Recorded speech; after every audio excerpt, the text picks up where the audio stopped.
Hello, everybody. Thank you for joining us. Before we get things started, I'll go over some of the procedure that we'll have for tonight. Welcome, everybody, for joining us for the Ward 3 Candidate Forum.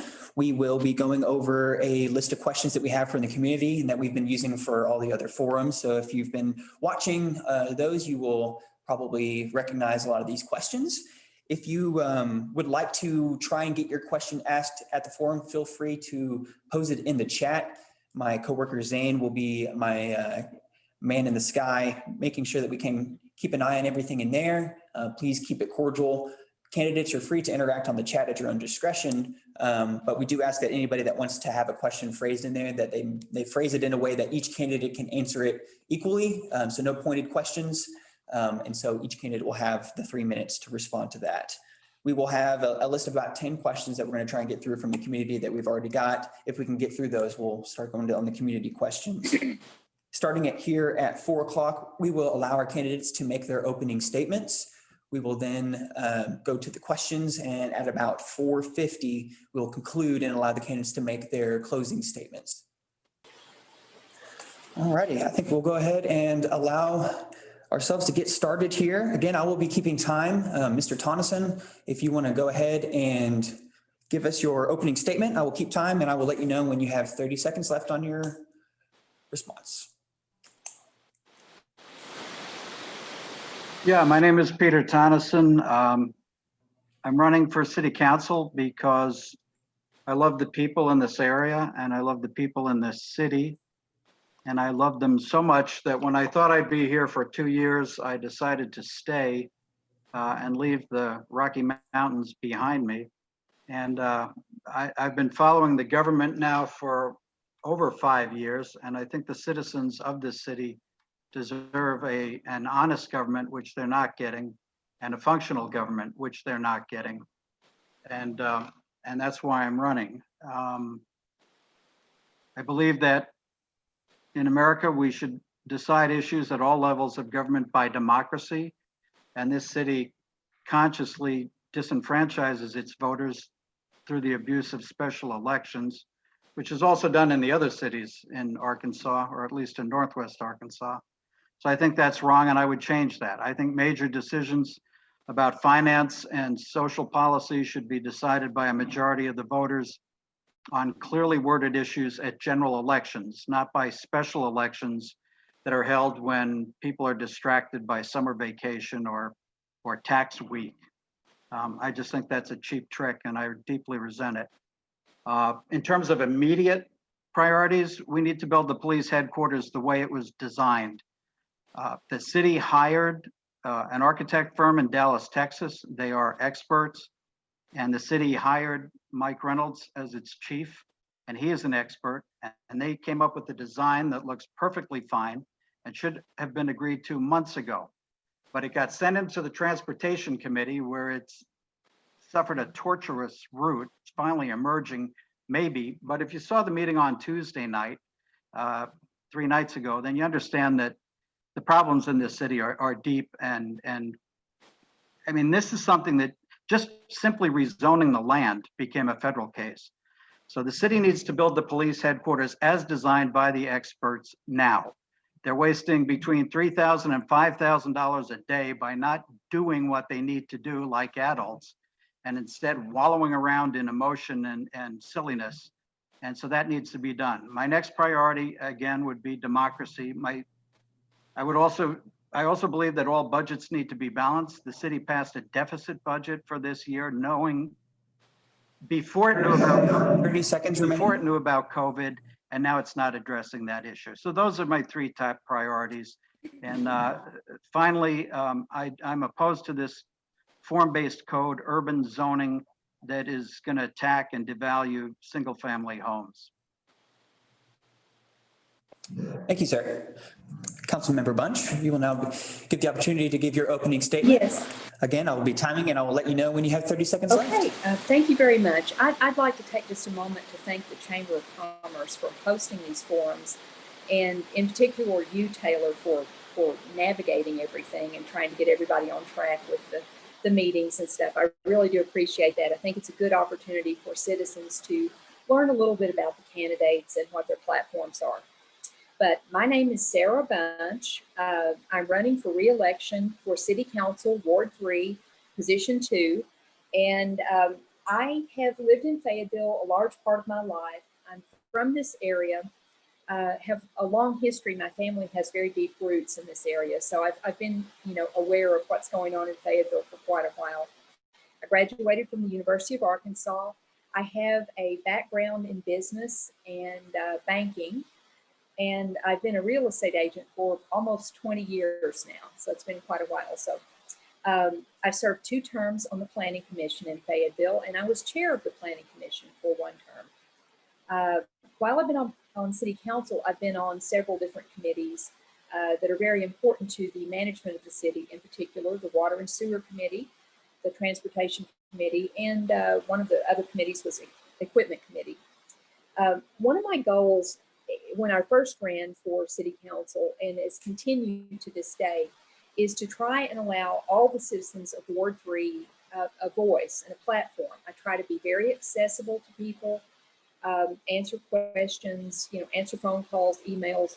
I do sometimes they do fall through the cracks a little bit because I get contacted on so many different platforms. But one of my goals is to be accessible to people and to listen to their concerns. I am a proponent of keeping our streets safe. That means safe for traffic, safe for pedestrians. I want to keep, I want to manage the growth of our city because we are a growing community. And that growth fuels a lot of the things that we love and hold dear to us, dear to Fayetteville, which are trail systems, our library, our, all of the things that we have in Fayetteville, our parks and recreation department, everything like that is all fueled by the citizens and growth in our community. I think that Fayetteville deserves the opportunity. I've had great opportunity here, and I want the next generation of citizens to have some of the same chances I had. I'm not 30 seconds. If you have a family here and you want your kids to grow up here and be able to come back here, we have to be a growing community, and we have to address our housing needs, our job growth, and our transportation issues. Thank you. Thank you. We'll now go to the next question, which will allow both of you to expand on why you decided to run for this campaign. Councilmember Bunch will keep you on and let you respond first. Well, I'll pick up where I left off. I feel like, I feel like our city is, in some ways heading in the right direction. We're constantly rated one of the best places to live in the country. And we must be doing something right if we're constantly rated that high. And I want to keep it that way. And as I said, I want to make the city accessible in a place where the next generation of citizens can have a foothold. So that means being able to create jobs or entice businesses to come to our community. It means housing. We need workforce housing so that we have places that are affordable for that next generation, but also the people that are going to be working in our community, which could be our police, our fire, our teachers, our nurses, our dental technicians. All of those people need a place to live in our community. And so those are the reasons I'm running for re-election.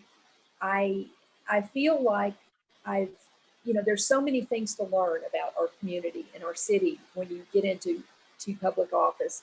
And I feel like I'm just really getting my foothold on that and can see where this city can be going in the future. Thank you. Thank you. Mr. Tonnessen, you will now have the opportunity to answer the question. Why did you decide to run for office? I told you, I decided to run because I've attended dozens and dozens and dozens of city meetings, and I don't agree with the way the city is being run. I don't agree with special elections. I don't agree with the abuse of consulting contracts. I don't agree with the people not being told the truth. And I don't agree with form-based code and the forced urbanization of Fayetteville. We have 52,000 voters. And yet in the last 4 years, we've enacted $250 million in debt with fewer than 12% voting of registered voters, and that's wrong.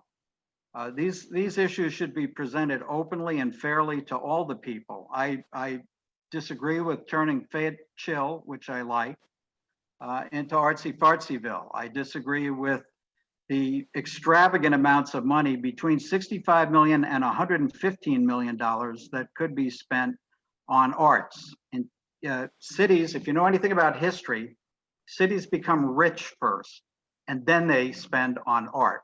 You're talking about Milan, Florence, Amsterdam, London, Paris, Madrid, New York, Washington. That's the way it works. You don't become rich by attracting starving artists to the city. You become rich by promoting prosperity, and the city is not doing that. Thank you. We'll now go to the next question. Mr. Tonnessen, we'll stick with you on this. What do you believe is the #1 issue facing Fayetteville residents? Democracy, open, fair, and honest elections. In terms of urgency, it's to build the new police headquarters as designed by the experts now. I would have used the School of Architecture in this city, which has been ranked in the top 20 for about the last 20 years and has the top architect in America there now. But they went to this expert firm in Dallas and paid them $3 million with a $300,000 override to design the police headquarters. I watched the presentation of that design. It looks excellent, and yet it's still bogged down months later in nonsense. So democracy is my first priority, and getting things done efficiently like adults is my second priority. Thank you. Councilmember Bunch, you will have the same question. What do you believe is the #1 issue facing Fayetteville residents? I would say there's actually two issues that kind of go together there, and if we have one, we may be able to have the other. I believe we need to increase our job diversity in Fayetteville and kind of broaden our job base. I also believe that we need workforce housing is one of the things that I really support. And as I said before, it is going to support the next generation of people that are going to live in our community. We have a lot of people who would like to move to this great city, and they move here for a variety of reasons. It's a good place to start a business. It's still, even if you're here, it's may not be quite so affordable, but if you're moving from New York or Dallas or maybe San Francisco, it's a little more affordable than those places. And so people look to Fayetteville as a place to start their lives and enjoy our community. I feel that I am in support of starting, our police station as soon as possible, but I do feel like I need to address some of the comments made by Mr. Tonnessen, if that's okay. We have a procedure that we go through when we start any type of project, and it goes through the same procedure that a large-scale development would with our city. So it's not just you go to the university and you get some grad students for $5 an hour to draw up a police station, and that's how we do it. It's not very effective to do that, and grad students don't want to do that sort of thing. But so I'm in favor of getting our police station going because we need to have that police station. That's a top priority for me. Anyone who's ever been in our current facility can tell you that it's woefully inadequate. We don't have room for our police force to grow as our city grows. And, as our population grows, we are going to need more police officers. And it's not just a police station or a police headquarters. It's also, it's a public safety campus. It has a fire department there too, a fire station. So a lot of our growth is on the west side of Fayetteville, and the fire station in particular is really going to tie in and make that a lot safer area because we have so much development on the west of I-49. I think if we get this to the Planning Commission, and we will hit our deadline of starting in January 30 with seconds. the police headquarters. So thank you. Oh, thank you. All righty, we will now go to our next question. Councilmember Bunch, do you support continued funding for Ozark Regional Transit? I do. They had a really hard time a year or so back where their their fleet was completely destroyed. And they have done a phenomenal job of rebuilding that. I do support funding them because as our city grows, it allows an opportunity for people who don't want to drive or don't want to be spending a great deal of time in their cars or don't even own a car to have access to the same amenities that I would, to get to their job, to get to the mall, to get shopping, that sort of thing. So, so I do support it. I think as our city grows, it's going to be necessary. I don't know any larger city that does not have some form of public transportation. And if we keep up with the growth that is happening in Fayetteville, it's absolutely going to be necessary. So thank you. Thank you. Mr. Tonnessen, same question. Do you support continued funding for Ozark Regional Transit? Not at this level. 2 years ago, which are the latest statistics I can find, ridership had been declining for 2 years. Now they had a fire that destroyed, I think, 11 or 12 buses at their depot, but I think they replaced those buses fairly quickly. But the point is, you see the buses driving around town, they're empty. And if you look at the statistics, they might have 6 people on a bus made for 30 to 60 passengers. Fayetteville pays Ozark Regional Transit $532,228 a year, which is more than any of the other 3 cities and the second most per capita. Fayetteville also pays fare subsidies that are almost twice as high as any other city. And no, I think it's, again, an attempt prematurely to have mass investment in mass transportation. It reflects a, anti-automobile bias that we in Fayetteville can save the world from global warming if we make driving as miserable as possible with taming tables and barricades and other means that are going to keep people from driving. And that's just foolish. It's not going to happen, not in my lifetime. And the city should focus on the main priorities of any city, which are police, fire, water, sanitation, water, sewer, trash, and streets for commerce. And then when there's money left over for parks. But no, I agree that this massive investment in mass transportation is foolish. Now, in Fayetteville, we have transportation for the university. And because of the density of the university population and where those people go and where they live, that may make sense. But in terms of regional transportation, no, I think we're way out over our skis and spending money that could be spent better. Thank you. We will now go to the next question and stick with you, Mr. Tonnessen. How should Fayetteville prepare its workforce in the 21st century? That's an excellent question. And by the way, I never said we should use graduate students from the School of Architecture. There are professional architects in this city that could design a police headquarters, I believe. How should we prepare? I mean, we have the university, and I think from young people's exposure to this community, it kind of is a natural draw for them to want to remain here. I think, as I understand, the University of Arkansas School of Business has a placement rate that Harvard and Yale business schools, or Harvard Business School anyway, would envy.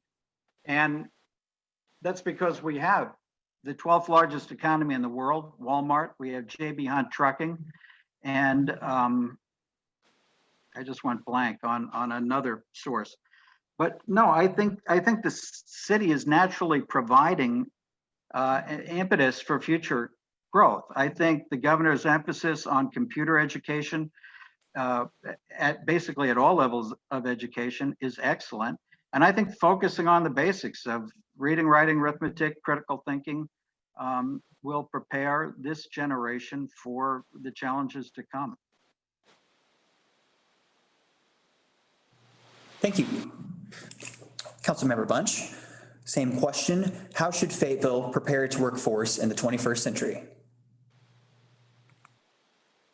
Well, we have training that for some students that starts in high school, where they can take computer training, they can take classes that they get college credit for. So there's a variety of things that can start even in high school. But I also think that, we have the university here. Yes, we do. And they have, they have a small business development center to help people get their businesses off the ground. We also have other facilities in Fayetteville, like the Chamber of Commerce, that will work with citizens and help them start, with their ideals on starting a job or starting a business and that sort of thing. One of the things that we did since I've been on council, there's two different things that I think where the city can help with bringing in business and courting business.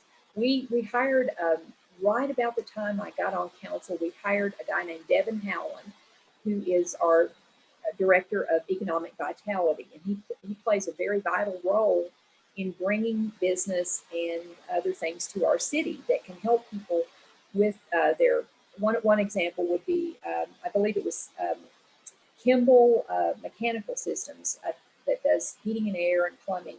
They moved their campus to Fayetteville with the help of the city, with the enticement of the city, I guess. And they have a internship. So instead of someone just going to a vocational school, they get the training to do HVAC or plumbing, and then they have an internship that helps them get placed in a job. So that's helping to prepare our workforce in a way that does not involve going to college. So I think that's very important because not everyone wants to go to college or wants a college degree. I also think we can always work with you in conjunction with the university to help people start businesses in our community. And those are some of the things that I would be supporting. Thank you. We'll now go to the next question, kind of in the same vein. How can Fayetteville attract more businesses to town? Councilmember Bunch, we'll stay with you. Well, just really getting out there and promoting Fayetteville. I've been amazed at some of the things that our Director of Economic Vitality has been involved in, and the Chamber of Commerce have also been involved in. For example, one of the things that we had the opportunity to court and entice to come to Fayetteville was the filming of a show called True Detective. And that is promoting, that was in conjunction, I believe, with the, I may not have the name right, the Arkansas Film Commission or something like that. But we got that TV show to come to Fayetteville. It hired people from Fayetteville and from this area. It hired extras, it hired professionals to do wiring, work on set. It hired a local studio to help with the sound development of the film. And so those are things that we enticed that show to come to this city. And it put a lot of money into our economy. And so I think attempts like that to really go out to, there are conventions you can go to where you meet people who are looking for places to set up a business or set up a company, and really getting out there in the world and trying to bring business to Fayetteville, I think is very important. And we can do that in conjunction with the university, but we also really need to pursue that on our own as a city. So, thank you. Thank you. Mr. Tonnessen, same question. How can Fayetteville attract more businesses to town? By being a well-run, well-managed, efficient, low-tax city. The best that Fayetteville can do as a city government is to operate effectively and efficiently as a city government and take care of the priorities I said, which are police, fire, water, where I think there are problems that need to be fixed, sewer, sanitation or trash. And I think that's going to be a huge problem because of the way recycling is going generally in the nation. And then parks, if there's money left over. And if the city would just focus on what it's supposed to do and do that well, businesses will be inclined to want to do business here, and their employees will be inclined to want to live here instead of being driven away by the policies of the current administration. Thank you. We will now stick with you and go to the next question. What are your goals for your first year in office?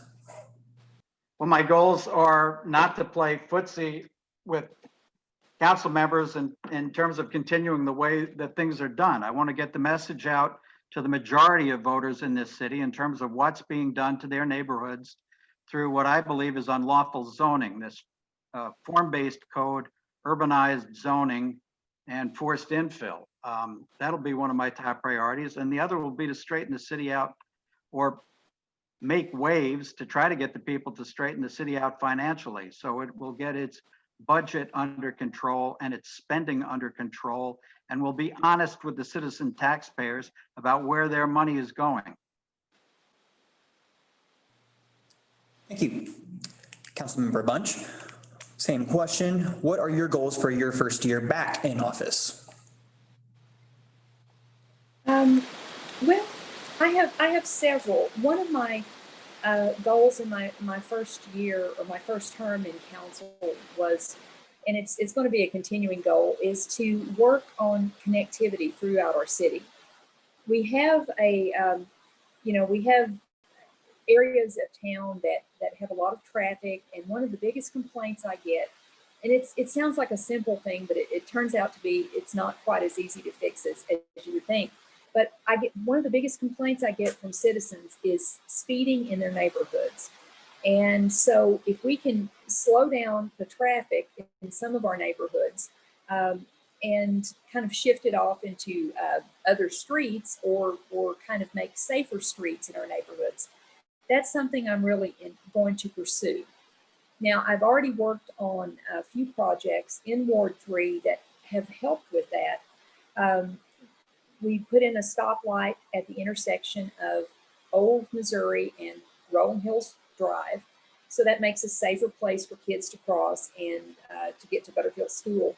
We're also working on a much better intersection at the corner of Old Missouri and Old Wire Road that will allow a crosswalk, a stoplight, and really help the flow of traffic there. So traffic and street concerns are very important to me.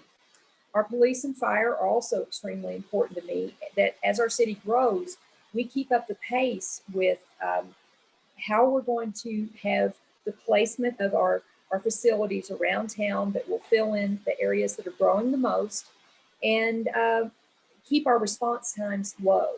We have very good response times now for police, fire, and ambulance.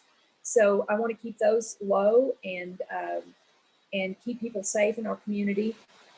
We also need to, I feel that it's very important that we work on workforce housing for our citizens.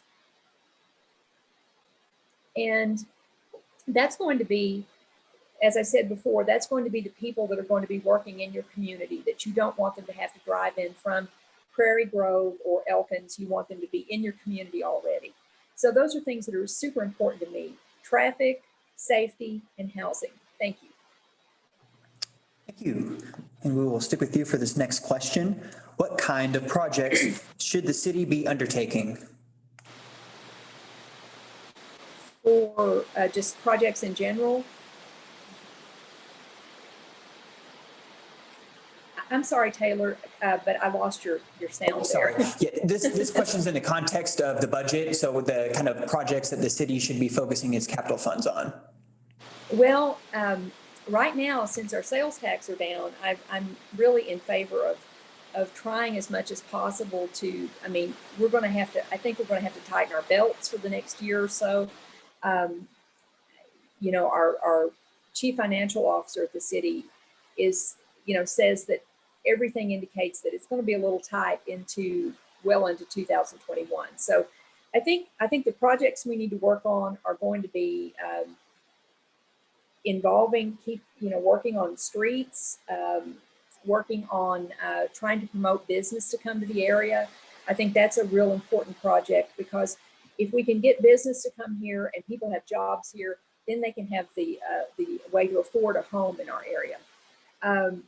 I think that, so streets, our parks are going to, we have parks that we have some money budgeted that we need to finish out some things in.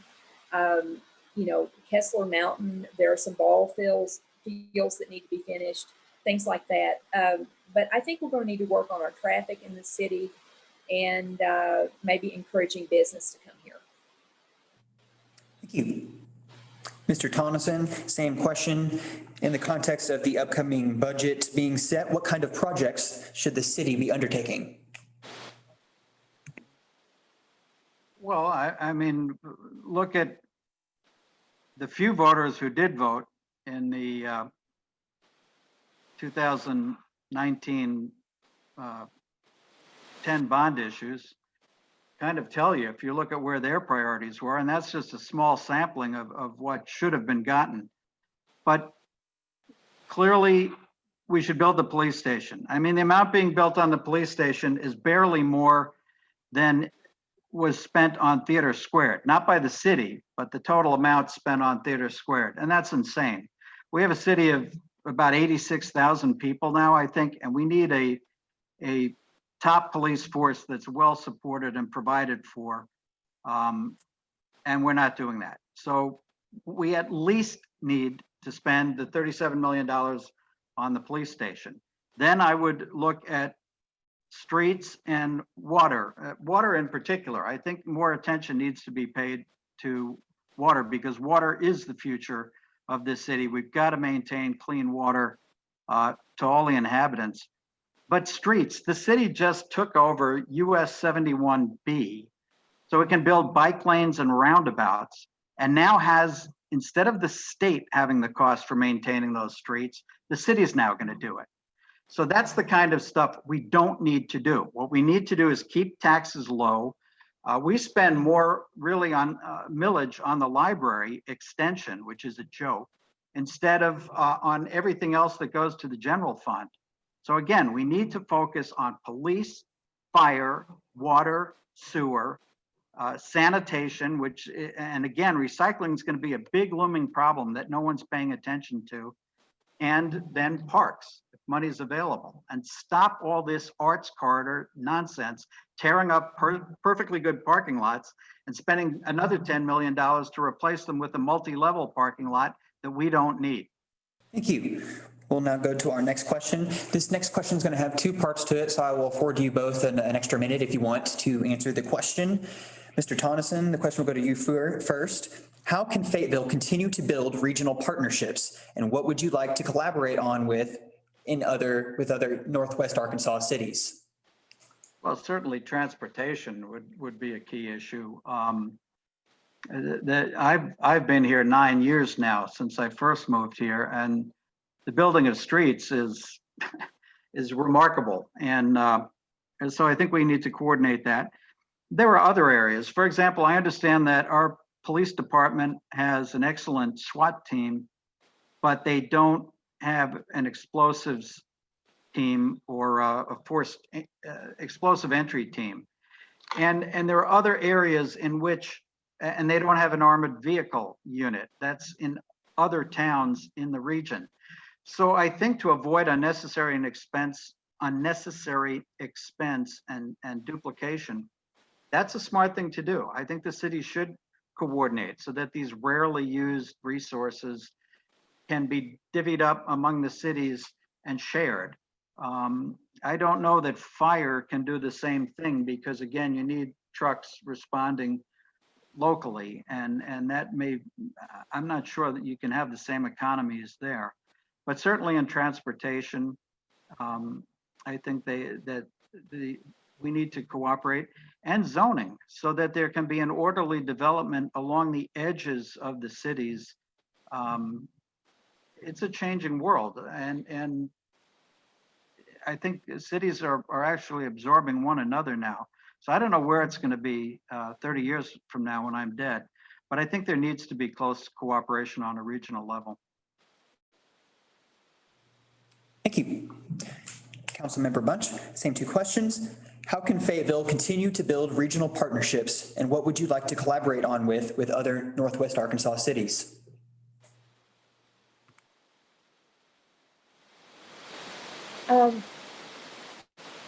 Well, one way that we can, I feel like we're always working at developing regional partnerships because you know, our cities are growing together, and they overlap in some respects. There are possibilities with the Regional Planning Commission that we can, you know, pursue there. We always have partnerships with the Walton Family Foundation. The University of Arkansas does not just have partnerships with Fayetteville, it has partnerships with other cities and other businesses in other cities. So I would continue to support those building those relationships like that. On Washington County, one of the things that my opponent had brought up was the zoning and development in the areas outside of Fayetteville that are just kind of in the borderland. That's a really good point, because we would be participating in keeping our relationships going with the county level, because they establish some of the zoning, which is not quite the standard of Fayetteville, but it's pretty good. But they would establish zoning and how things could be developed on the fringes of our city. That's really important to the development of the city as a whole, that we have something that's kind of consistent from our city to the edge of our city and a little bit beyond that. I would suggest that we continue to collaborate with the University of Arkansas and with other cities, closely collaborate with other cities in this area to try and work on the connectivity between our cities. One thing that we can do is, you know, that has been beneficial to a lot of cities is to connect the trail system through the cities. So you can get on a trail in Fayetteville and you can ride all the way to Bentonville and, you know, spend a day in Bentonville, and you can come back down to Fayetteville, or you can do the opposite. So we have business coming from either end of our community that could be coming to Fayetteville. I think we could collaborate with cities to also maybe do, as COVID-19 maybe gets a little bit, the situation with the pandemic gets better, we can collaborate with cities to do festivals and things like that, and especially when we have this trail system that connects us all now. So those are some of my suggestions. Thank you. We have pretty much gotten through all of the questions that we have prepared, so I'm going to go and start through on some community questions. If anybody else has anything they'd like to drop in the chat, now would be your opportunity to do that before we wrap things up. Again, please phrase the question in a manner in which both candidates can answer it equally. No pointed questions. First one will be for Councilmember Bunch. Do you support alternative forms of incarceration? Sorry. Do I support alternative forms of incarceration? Yes, ma'am. Please, at the police department, or to address the overcrowding issue. You know, I suppose I would. I don't really, without having an exact, like, this is a form that we would like to promote. I don't, you know, it's not something I'm that familiar with, but I suppose I could find support for that. But I don't really know exactly what types of, you know, alternative forms of incarceration they would be talking about in this question. Absolutely. Mr. Tonnessen, same question. Do you believe in alternative forms of incarceration? Well, basically, no. I don't know. I'm a lawyer in 3 states, but not Arkansas. Different places have different kinds of restraint. They can have halfway houses, like in Colorado Springs, we used ankle bracelets. It depends on the crime and the reason for the sentence. But if you are sentenced to incarceration, then that means you're going to jail. And I think a lot of the sentences nationwide in the last 30 years have been excessive for relatively innocuous offenses. America imprisons more people than I think any nation in the world. So I'm not in favor of just putting people away forever. But if you're sentenced to jail time, you're going to have to do time in jail. And releasing criminals, we see in New York City now, among other places, is not a good idea, especially violent criminals. So no, I think if you're sentenced to incarceration because you belong in jail, then there ought to be space in jail. Thank you. We will go to the next question in the chat. How do you believe in the statement that City Council made about racism being a public health crisis? Mr. Tonnessen. No, I do not. I think it's nonsense. I said so then. All that is basically, and if you, they want to use that now as a reason to spend city money, it's basically an underhanded way of having reparations, which I oppose. And just coincidentally, although it's been in the works for a couple of years, they say, just coincidentally, it shows up 2 months before a general election. So no, I'm opposed to the resolution. It's not a medical issue, that's silly. It's not a physical health issue, that's silly. It's a question of hatred. It's a racism. It's a question of crime when it gets to a certain level. I'm opposed to racism. I was raised with the hymn, red and yellow, black or white. They are precious in his sight. We are precious in his sight. Everyone's precious in God's sight. So I'm not a racist, but I suppose I oppose this resolution. I oppose using it as a basis for paying reparations, and I resent the timing of it. Thank you. Councilmember Bunch, same question. How do you feel about the recent statement from City Council about racism being a public health crisis? Well, I obviously agree with it because I voted in favor of it. I don't think you have to look very far to see how unfair our healthcare system is to people of color. They may not even have access to healthcare, or if you just look at statistics, and it has nothing to do with whether you work hard or you have a good diet. It's just the access to healthcare is one of the huge problems for people of color. You can look at the statistics and you can see the number of African American women that die in childbirth or have complications after childbirth is astronomical compared to their Caucasian counterparts. There's something off there that we need to work on as a city, as a community, and as a nation at large. And I think Fayetteville is at the forefront of recognizing that. And it's not underhanded reparations to acknowledge something that actually exists. Thank you. Thank you. I think at this point we have gotten through all of our questions, so we're going to move to our closing statements, if that's okay with our candidates. Mr. Tonnessen, we'll let you give your closing statement first. You'll have 3 minutes. Yeah, Tyson Food, that was the third, that was the third huge business enterprise in the area that I forgot. So Walmart, Tyson Food, and JB Hunt Trucking are tremendous sources of wealth and employment for this region, and we're blessed to have them. I would just reiterate what I said. I think Fayetteville and Northwest Arkansas have the most wonderful people in the world.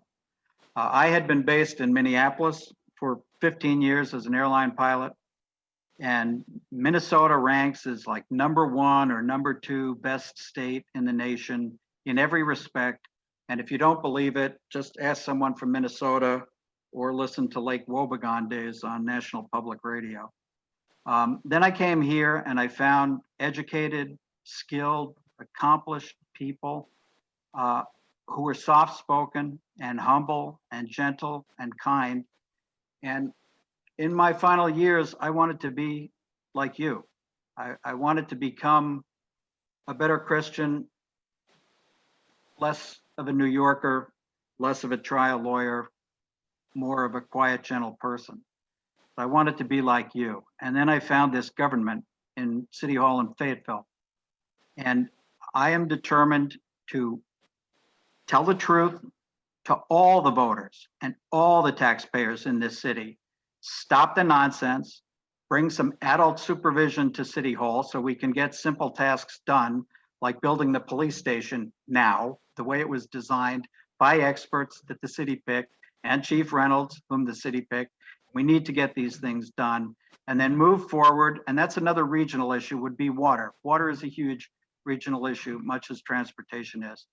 So that's what I'm proposing to do, is to become a spokesman for truth, not to go with the flow down at City Hall, and to try to get the people more involved and understanding that they're just too trusting of the government in Fayetteville, and they need to assert their rights in a democratic society. Councilmember Bunch will now allow you to make your 3-minute closing statement. I am running on a platform of keeping Fayetteville a wonderful place to live. I feel so strongly that I have been blessed to live here, and I've benefited from everything that our community offers.